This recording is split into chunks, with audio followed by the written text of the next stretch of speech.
You're such a good So texter. sometimes that will help. Maybe that'll help. Yeah. I think sometimes it just goes into like. Can you add me as a folders. co-host? Sure. And then I could, do you want me to have the form up already, or do you want me to wait until, Yeah, you can just, I guess it doesn't matter at this point in time. which form do you want? The RPA? Yeah, page 16.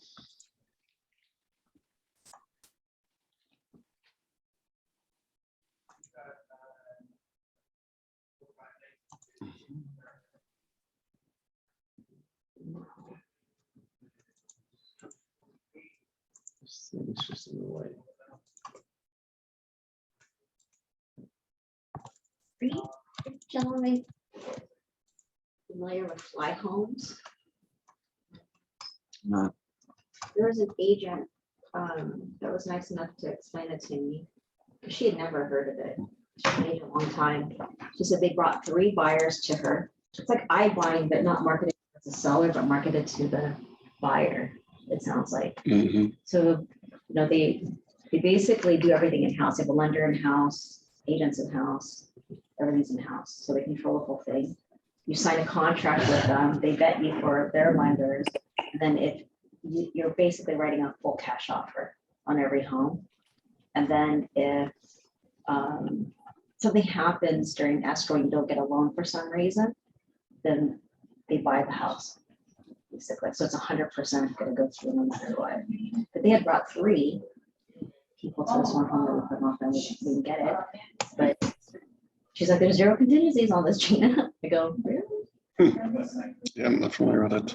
They're like from Seattle, 2017, but now they're here in Los Angeles or Cerritos or something like that.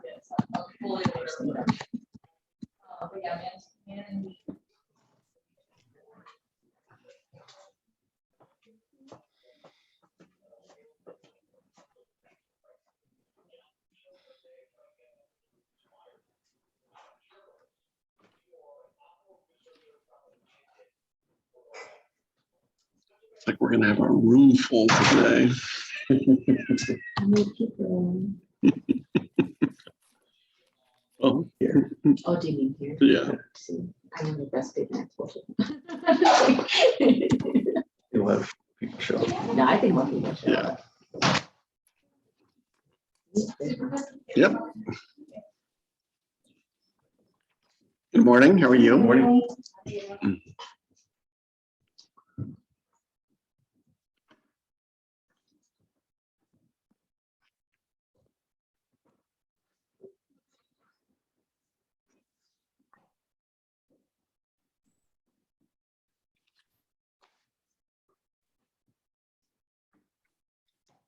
That's the correct page, right?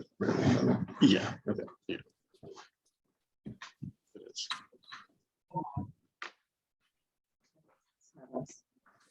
Resisted at Mm. $900,000. It sold for $1,550,000.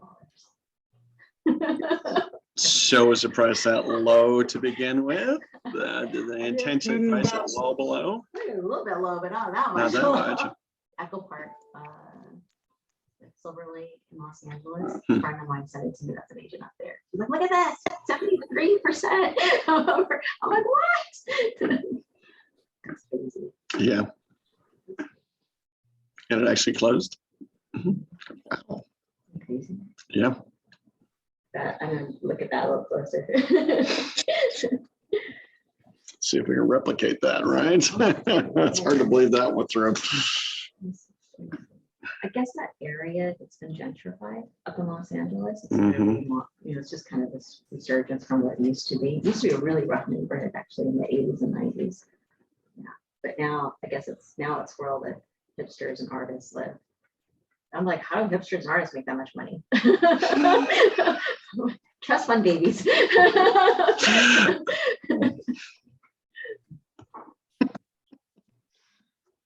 Artists aren't typically known for earning a lot of money. They got some kind of patron taking care of them. Yeah, that's why there's housing geared towards the artist community and work-live environments, specifically Laguna Beach, that have income restrictions. So interesting. Mm-hmm. Good morning. How are you? Oh, it's bigger today. Is it? I couldn't read. Okay, I'm ready. Christina's here, so we can begin now. Yes. She made the announcements. We still have 2 minutes. You're actually early. Look at you. I'm always early. What do you mean? Another fellow good student. I'm not sure how to respond to Oh. that.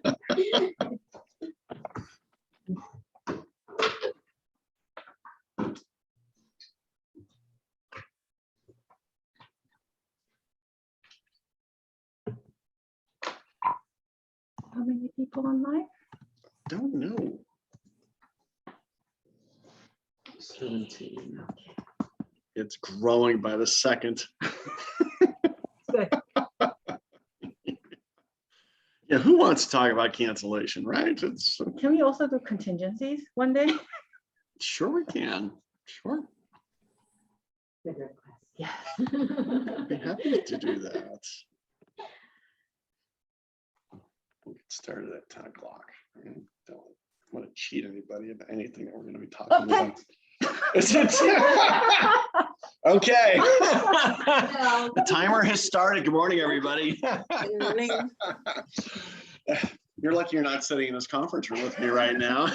It's Christine, ever since she came in, she's been pushy. Oh, yeah. Excited. So here's what I have so many questions. Hi, And, Eddie, how are you? Oh, good. Who are you? Good.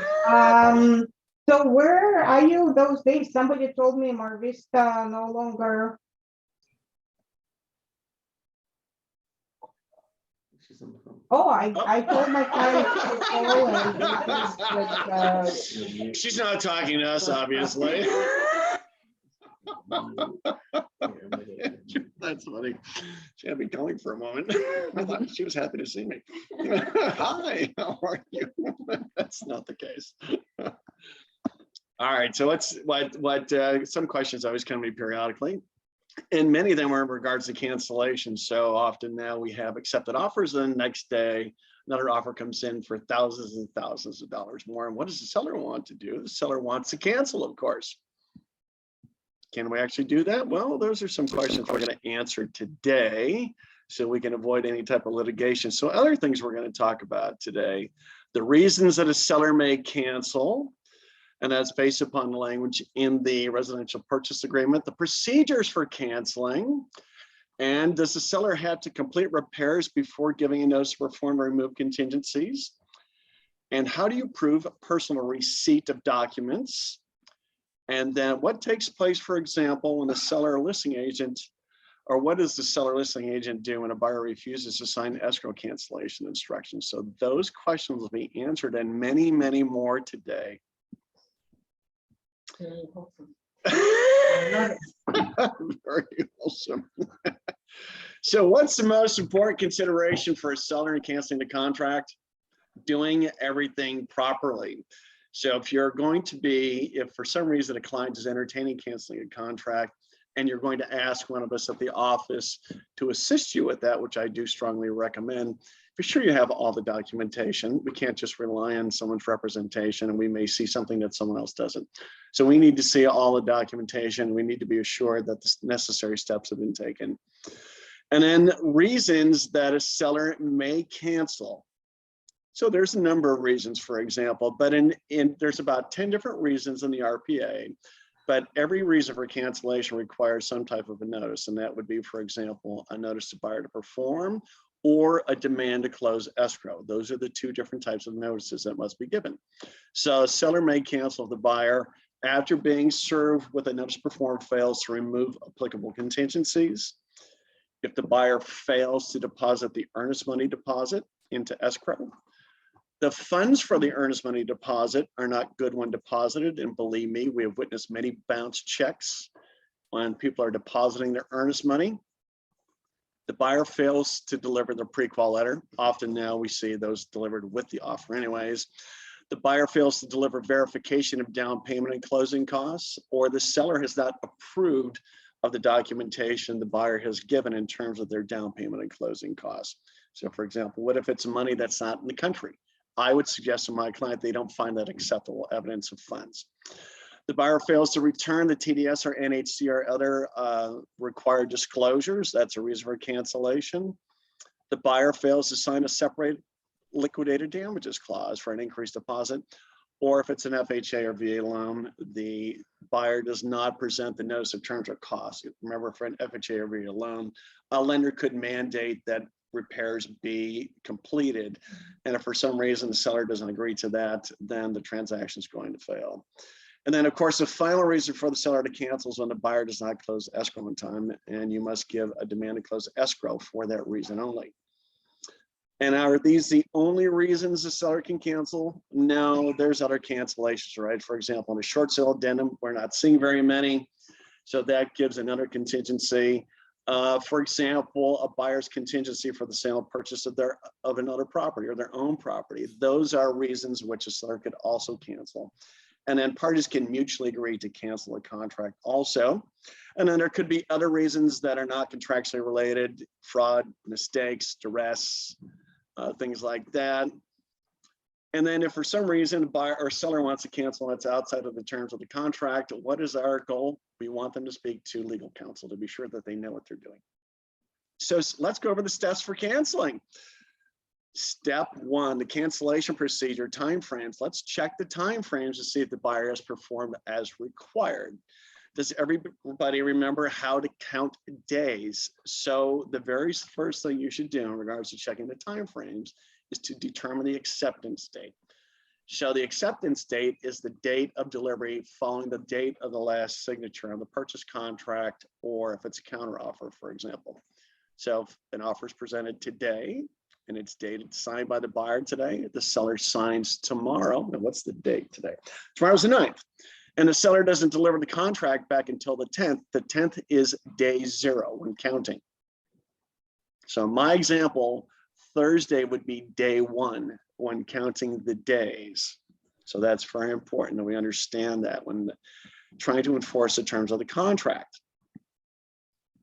And then once again, in regards to counting days, we count Saturdays, Sundays, and legal holidays. However, if the expiration or the execution of that event falls on a Saturday, Sunday, or legal holiday, it falls to the following business day.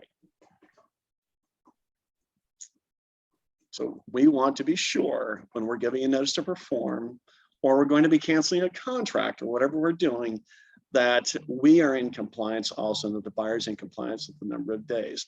So most contingencies are the default is removed in 17 days, for example. So there's 3 days for the buyer to deliver verification down payment, for example. Of course, we see timeframes and contracts being altered constantly in regards to making our offers more aggressive. And then when delivering a notice to perform, for example, you cannot deliver that notice to perform any sooner than 2 days before the expiration of the applicable time frame. So let's assume the expiration of the applicable time frame falls on a Saturday. We can deliver the notice to perform on Thursday. And yes, they still have through Monday to perform. I see a look in somebody's face here, questioning me. Question. Repeat that sentence one more time. All right, so let's assume the expiration, day 17, falls on Saturday for contingencies. We can deliver a notice to perform no sooner than the Thursday before. And because the expiration of the contingencies falls on a Saturday, they actually have until Monday at 11:59 p.m. to remove those contingencies. So in that example, the seller cannot cancel any sooner than Tuesday. Question for you. Yes. So if they have an extension of the contingencies, say till Tuesday, can I give a notice to perform on a Saturday, considering that it'll be Monday, Tuesday automatically waived? You know, the extension anyway comes to an end. Can I give it on Saturday? Well, that would, let's assume you haven't changed the time frame on the contract, which is 2 days. You're saying the expiration of the extension of the contingencies falls on Tuesday. You could do it on Sunday. So yeah, the point is you can deliver the notice on a weekend or legal holiday. Okay, So I can yes, deliver. So even if it's Saturday, it's okay. Does it need to be Sunday or can it be Saturday? well, you said that the expiration of the extension of the contingencies in your example was Tuesday. Yeah, So you can't deliver notice to perform any sooner than 2 days before. so Sunday would be the, So Sunday would be the day in your example. but if I deliver it on Saturday, what happens? It would be then? defective because So I need that's to deliver 3 it days again? before. That's 3 days before. So the timeframes in the contract are going to prevail. If for some reason you modified section 14 of the purchase contract to say you could deliver a notice to perform 3 days before the expiration of a contingency, then that would be fine in your example. That's So now that- interesting. What was that? So Go now ahead. that I've delivered on Saturday, do I need to deliver it again now to cancel? If the expiration originally was Saturday and you extend the contingencies to Tuesday, would you need to redeliver a notice to perform? Is that the question? The expiration was on Friday and they Okay. had an extension till Tuesday. And since I said, let me just deliver the notice on a Saturday. So by Tuesday, no matter what, if they don't remove the contingency, then I can still cancel. I would say if you're extending the contingencies, you should redeliver a notice to perform. Okay, all right. So the once delivered on Saturday is defective. So then does she have to do it again on Sunday? to I would make say it yes. back? Yes, just to be sure, because once again, now we gave them additional time. So that's, and that's why if I can avoid it, I'm against extending the contingency period or the close of escrow period formally. And simply because it gives them more time, I have to redeliver these notices also. Whereas if I'm representing the seller, or I have control over the time frame. I could say, I'm a nice guy, I'm gonna let you go farther. But if I decide I want to just cancel, because I've delivered that notice of perform, I've got that ability to do that instead of tying the property up for a longer period of time. So I think every situation is gonna be unique, but if you can avoid formally extending those periods, don't do it. If you need it and the other party's willing to do it, wonderful. So here's a question. If the seller delivers a notice to perform and the time passes, right, they don't perform, and then like, let's say a week passes, they can still cancel for that reason, right? Yes, but I think the question becomes, and that's a very good question, because the contract states time is of the essence, right? So now if for suddenly we deliver a notice to perform and we let a week pass, 2 weeks pass, is really time of the essence? Does it become questionable? In my mind, it would become questionable if 2 weeks passes. A week passes, I don't think it's going to be questionable. But the more time we allow to pass, it's like, do we really care about the time frames? And that could be their response. You didn't care. So you're saying cancel? I would redeliver. You would redeliver it or Yes. wait 2 days and then cancel? I would. If we've gone 2 weeks after the time frame in which they were to perform to remove contingencies and they haven't, I would take it upon myself to redeliver. A week, no, I think we're fine in terms of it not being considered defective or contestable. Let's put it that way. I think no matter what, even if we didn't redeliver, we would say we're supposed to contractually, but then do they have some kind of a defense? Maybe.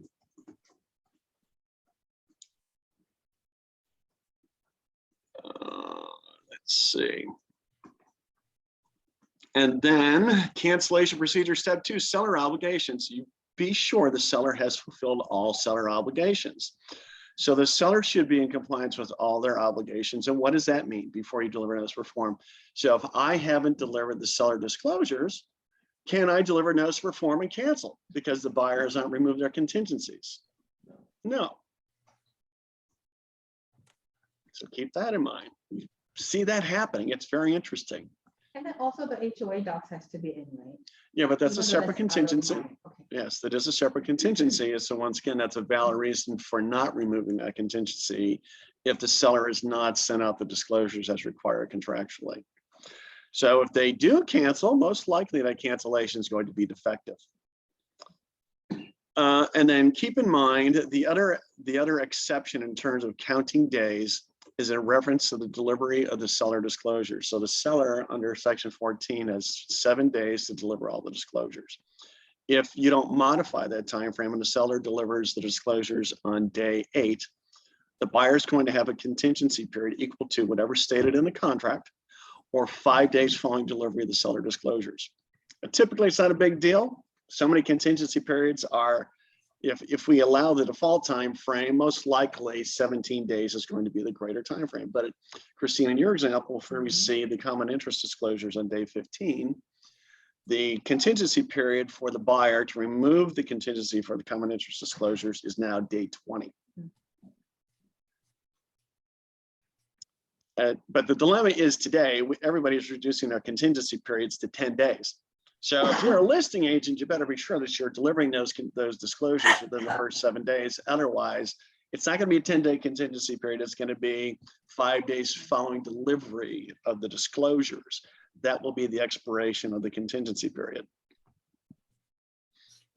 Other things, the buyer's right to conduct investigations. If the seller's not giving access to the buyer reasonably, is that a valid reason for the seller to cancel if the buyer doesn't remove their investigation contingency? Absolutely not. And keep the utilities on, that's another contractual requirement, because how can they complete their investigations without utilities? Sellers are cheap, especially if they're not living in a property and they just turn things off. So be sure to notify them not to do that, because they're not going to read the contract. And then repairs, always a question that comes up so often. Everybody agrees that the seller is going to complete repairs on the property. And then the buyer required to remove contingencies? Yes. So the repairs don't have to be complete for the buyer to relinquish his obligation to remove contingencies. The seller has an obligation to complete the repairs by the inspection period, the final walkthrough. But even if the final walkthrough is not complete, then on the BP, we write what's not done. Yeah, we would state It was what's not done. It should be complete by that time, but if it's a 45-day escrow, day 17 is the day to remove contingencies. Buyer has an obligation to remove those contingencies, regardless of the fact that the repairs are not complete at that point in time. And then your example, if the repairs are not complete, right, we would document that.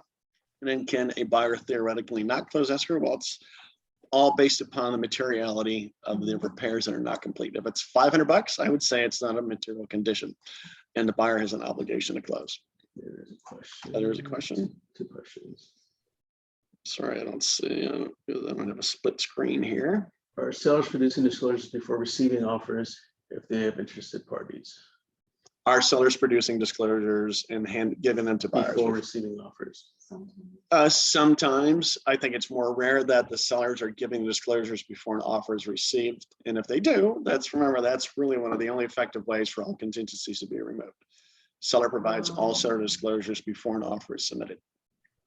Then If the buyer submits an offer with a contingency removal form attached saying all contingencies are removed, then that would be enforceable. If, however, the buyer submits an offer and has not received any of the disclosures and removes all contingencies, then upon delivery of the TDS and the seller disclosures, the SPQ, that opens up the rescission period. So it could be a valid reason for cancellation. So if you want to take a little bit of risk in regards to submitting an offer, you could, and I think most agents don't recognize this, if you submit an offer with all contingencies removed, doesn't matter if you have the seller disclosures or not. Obviously, it's more favorable if you don't have the seller disclosures. But the worst case should be once you receive the seller disclosures, namely the TDS and the SPQ, you may find something in there that could be a good faith reason for cancellation of the contract. And you would be entitled to get your money back as the buyer. 4 or 5 days. Right, 5 days electronic delivery, right? So keep that in mind. 5 days after receipt of the TDS and SPQ. So you can really become aggressive with your offers. Just be sure that we warn the buyer of the possibility. It doesn't matter what the case is, but the buyer very well could lose their deposit no matter what happens. And that's not fair to say. I'd say they will prevail, but if the seller, there's only a few reasons why a seller most likely is going to be entitled to keep a deposit, and we'll go over that. And then remember, in regards to completing the notices, be sure you complete them properly. I would say if you have the right to demand that they remove their investigation contingency, but you don't have the right to demand that they remove their loan contingency, and you submit a notice of perform with those boxes checked, then it could be defective. So let's assume the investigation contingency is 10 days. The loan contingency is 17 days. So I deliver that notice to perform on day 8. And I check the boxes to remove the investigation contingency and the loan contingency. So that's really 9 days in advance of the loan contingency, right? But it's still qualified for the. Yeah, but investigation. here we are, we're submitting a document that very well may be defective because we're not paying attention to the timeframes ourselves. So pay attention to the details there. Let's not give somebody something that may allow them to contest the delivery of that notice. The notice should be accurate in terms of what the obligation is contractually. But that would be my response if I'm representing the buyer. Hey, you sent this to me, but it's defective because you're saying the loan contingency, but I actually had through 17 days to remove it. So you're going to have to resubmit that. And I'm not going to tell you as soon as I receive it. Right. I'm going to let a little bit of time pass, something that's more favorable for me. The other thing we see people doing many times on the notices, they change the time frame in which a contingency is to be removed. They'll say 1 day or 48 hours. Well, that's not what the contract reads. So if you don't modify the language in the contract, that notice is defective once again. The time frame to deliver a notice of perform is 2 days, no sooner than 2 days prior to the execution of the event. 3 days for a demand to close escrow, and 48 hours is not 2 days. So keep that in mind. Hours don't matter. And then those documents must be signed. Otherwise, once again, they're not considered complete, and delivery of those forms would be defective. And then delivery of the forms, the best thing to do, right? And here's something that's kind of beneficial, I think, with the purchase contract on page 16. Could you pull that up? Sure. Tell me what you got up there. What's up, man? Okay, the designated electronic delivery address or addresses. That information should be completed. So when you deliver any documents, they're deemed to be complete when you send anything to that email address, for example, that may be on page 16 of the contract. So the designated electronic delivery address. So that's where you should be sending all documents and notices. So if I leave that blank, Well, then I'd be asking for it, right? And if you leave a blank and you're using a specific email address, that probably would be deemed to be a valid point of delivery. But we'll pay attention to the details, okay? Oh, keep in mind, the other thing that happens a lot, and there's something that came out not too long ago from CAR, a lot of times we see, and of course it's happening more now than ever because there's so many offers, and the listing agent doesn't want to have the purchase contract sign and return with a counteroffer. Don't ever accept a counteroffer without the purchase contract signed and returned to you. How do we know, for example, that the liquidated damages clause or the arbitration clauses were initialed? We don't know. and I think about 90% of the time they send it without that. Without, yes, yeah, everyone's going to try and tighten that down. So you should be prepared for that. And there's no reason you shouldn't ask for that. And you might be remiss in not asking for that. Well, Rich, Yes, if, John. if you've got multiple offers and you're representing the seller, you don't necessarily want the seller signing 12, 14, 15 offers when you're in a seller multiple counter. Now, what I do is once I get to that point, if it's rejected, then they get the last page and the last 2 pages showing that it was reviewed and rejected. For the offer that gets accepted, they get the full contract with the final counter offer. Yeah, I understand what you're saying, John, and I'm giving you the reason why I would suggest not finding that acceptable. Of course, you may have no choice, but But as a buyer side, we should always. we should always be asking for that. At least like anything else, we can't make somebody do something. John's not going to give us the entire contract, for example. He just told us. But Thank you Just very much. got- I will if you're accepted and you took the time to write a good offer. You never told me I had a chance, John. That's all I see is a picture of you selling this house and within a matter of hours, right? That was the most recent listing. What did I can't ask you? That's right. It hasn't closed yet. Was it above asking, John? Did he leave us? Okay. The answer is Okay. yes. Okay, thank you. I can't see your handsome face here, John. Actually, all of the offers, with the exception of one, were above asking. Oh, wow. Congratulations. And then something else that happens many times when a transaction isn't going as we would like it to go, and we're sending emails or we're sending notices, well, the other party fails to respond and they think they're going to hide out. So what should you do? Well, you could, for example, worst case, take contemporaneous notes if you're speaking to them and they won't respond in writing, or worse, you could also then deliver those notices to multiple locations, email, fax, something like that. So just to show that you made the effort to do that.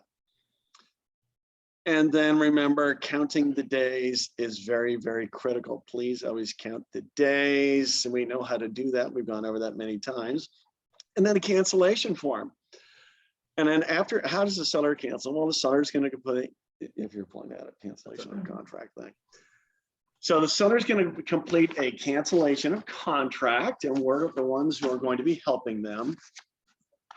So a couple of things that usually I see aren't filled out properly, and there's always confusion with this form, is under section 1, just above item A. There's a box for buyer, there's a box for seller, there's a box for both buyer and seller. So please be sure, if the seller is canceling unilaterally, only check the box seller. If the buyer is canceling unilaterally, check the box for buyer. If it's mutual cancellation, then check the appropriate box. So once again, let's not make any mistakes. Let's pay attention to the detail, because if I check the box for both buyer and seller and I only have my client sign, is it a valid cancellation? Absolutely not. Let's be sure that we respond accordingly in that. And then section A, usually 1A is for the buyer canceling, and we would probably refer to the paragraph within the RPA that we're canceling based upon. And we're always going to be broad in regards to our selection. And then there's other reasons for why a party can cancel. Section 1B, the buyers failed to remove the applicable contingency or take the applicable contractual action. For example, the buyer didn't deliver their good faith deposit after we gave them a notice to perform. And then the other thing that's always a question, another question in case I didn't answer this, people wonder, well, if the seller issues a notice to perform because the buyer has not removed contingencies, and the buyer doesn't remove those contingencies and the seller cancels, is the seller entitled to the buyer's deposit? The answer is no. You read the paragraphs in section 14A, after delivering a notice to perform and cancellation occurs, it states that the seller shall return the deposit to the buyer. So if contingencies are not lifted.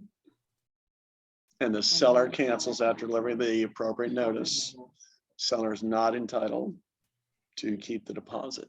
So 10-day investigation, it blows past it. Mhm. We're like on day 13 for some reason. They send us a notice to perform. It's day 15, right? Mhm. He will cancel. The EMD still goes back to the buyer Right. because they never lifted that. They never left that contingency. And there could be an exception. Let's assume it's the appraisal. And the appraisal, they don't remove it, but the appraisal actually came in and that's the only remaining contingency. Mhm. I would contest that.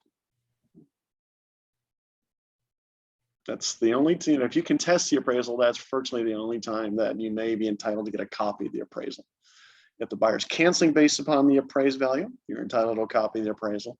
Otherwise, you're not entitled to a copy. And if you're going to contest their cancellation because they don't remove the appraisal contingency, I would say that's probably not in good faith, and that may be a reason to contest something.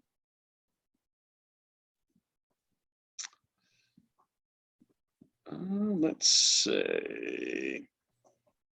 And then also in looking at the same form, section 1 is cancellation of contract. Section 2 is the termination of the escrow. Two separate aspects of every transaction. Can we resell the property if section 1 is signed? Yes, we can. Well, obviously, if the seller's canceling unilaterally, we want to be very careful about that. And then section 2, if we're not closing the escrow, could it be an issue in the future? Yes, it could. It very well could affect the transaction. There's no question about that. Just because the escrow, the contract has been canceled, so section 1 is completed, but section 2 is not completed. So remember, section 1, either buyer, seller, or both parties mutually can cancel the contract. Section 2 requires both parties agreeing to cancel the escrow. So escrow is not going to terminate the escrow without the signature of both parties. Section 1 is signed so that you can sell the house again, but then you can't get into escrow because that section 2 is not signed. All right, escrow may look at that and they may not be willing to close a transaction if the prior escrow has not been canceled. But then again, the contract gives the seller the ability to move on because the buyer can't necessarily hold them captive forever. Does it benefit anybody if it doesn't cancel the escrow? No, as a matter of fact, if in the event that let's just assume the seller is one who's canceling and the buyer doesn't want to cancel, we've witnessed things like that before, it would be prudent, actually required for the seller to disclose that event to any subsequent buyer. So that would mean that the escrow should be notified so the escrow can amend their escrow instructions. Title should be notified because we don't want title excluding that from coverage. And then there should be an addendum signed by the new buyer and the seller acknowledging the fact that the escrow has not been consummated or closed in from the prior transaction. And then new buyer will have to wait until the prior buyer has to cancel that. Not necessarily. So that's the reason. If you look at the backup offer addendum, I don't like using the backup offer addendum because it requires that the prior contract and escrow be terminated before the person in that backup position is required to perform. So if I'm representing the seller, I won't accept backup offers. If I'm representing the buyer and I can get the listing agent to accept the backup offer, okay, great. Because I'm going to be assured I've got the property tied up and I don't have to move forward until both the contract, section 1 and section 2, this cancellation of contract form, have been fully executed. Big difference.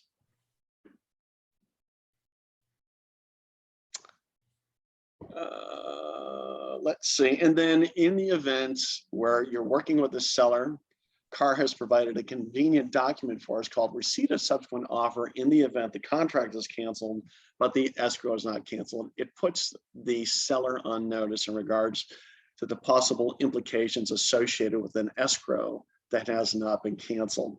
And I think part of it also, why would we be concerned? Well, let's assume the seller unilaterally canceled the contract. And we believe that we've followed all the necessary steps in terms of the notices, but maybe we did something that's defective. So it's possible that buyer may have a claim against the property. So that's the other reason for all the disclosures. So nobody can state that they were never aware of the buyer who may have a claim against that property. Another question, Rich. Okay. Did you say don't suggest accepting a backup offer? That's my approach. I would not accept a backup offer using the form BUO because it requires the seller to demonstrate that they have canceled both the contract and the escrow before I can move on with the buyer who's in the backup position.